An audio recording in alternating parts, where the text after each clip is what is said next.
Hello, my name is Nicole Howard, and I am a registered nurse that is appearing before you, the members of Congress, today on behalf of my family and other families who are in support of stem cell research. Researchers and biotech executives foresee the day when the effects of many catastrophic diseases can be cured. The damaged brains of Alzheimer's patients can be healed, as well as the severed spinal cords can be regrown. Damaged organs may be rebuilt, and stem cells provide the hope that this dream will become a reality. My stance before you, the members of Congress today, is that you support and approve the funding and research of stem cell research. It is my belief that after hearing my argument today, that you will understand the importance of funding this research. Our stem cells are believed to hold the keys to curing a host of illnesses from cancer to spinal cord injuries. Stem cells are the building blocks of life. These immature cells have not yet had a chance to become differentiated into red blood cells, white blood cells, or platelets. Hence, when these cells are introduced into the body, they are able to take the shape of any healthy cell, which in turn can override the damage that has resulted from diseases such as cancer. My stance today is knowing that there are many issues that surround the issue of stem cell research.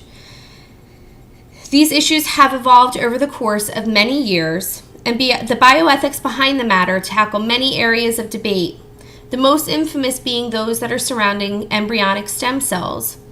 Embryonic stem cells are those cells that are procured during the blastocyst stage of development. When cells are procured during this stage, the embryo is no longer considered viable. For many people, especially pro-life advocates, this is a hot-button issue. At what point does an embryo become a fetus?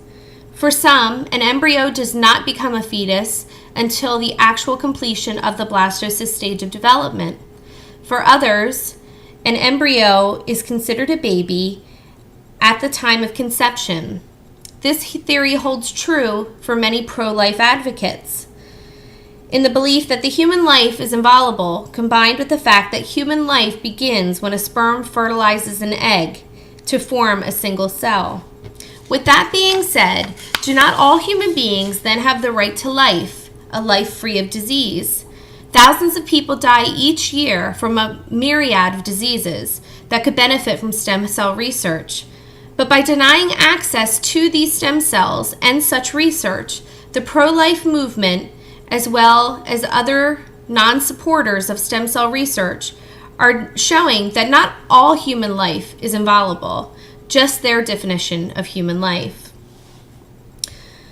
Mass miseducation is often the basis for people's view on stem cell research. For example, many individuals are not aware that stem cells can also be procured from cells called somatic cells, which are also adult stem cells.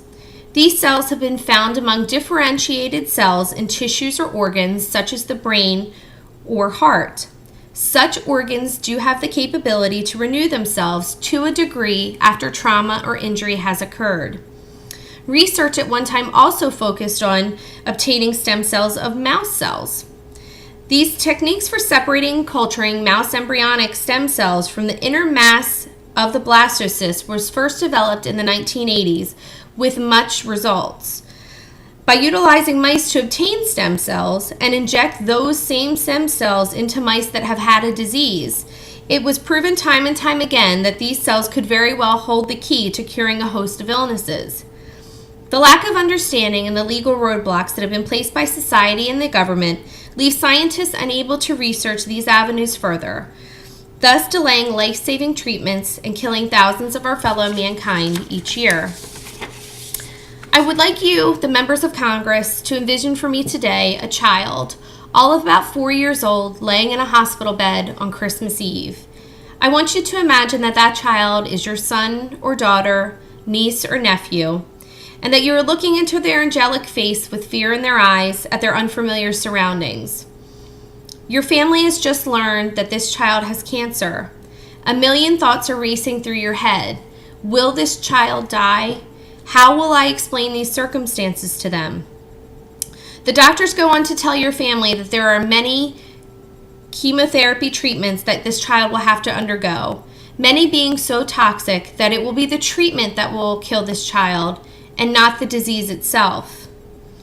You watch as this child vomits after chemotherapy and experiences bone pain so bad that they can barely walk.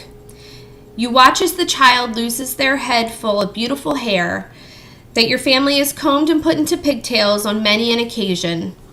Every blood test and follow-up screening is a time of stress, always watching and waiting. Will this be the time that relapse occurs? Is that bruising on her leg a sign that the condition has occurred again? Would you be able to look that child in the face and know that although there could be one treatment that researchers could find that would save them the years of toxic chemotherapy, that it wasn't worth the contents of a stem cell?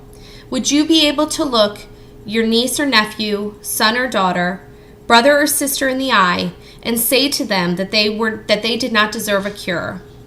It is often easy for us to take a stance on an issue, such as stem cell research, but until we are the ones faced with the hard life decision, or the one whose suffering has directly touched our lives, that we begin to see the benefits of medical science. I today stand before you as the proud parent of a cancer survivor. My daughter was the 4-year-old laying in that hospital bed on Christmas Eve, and indeed, that is why this issue is so close to my heart.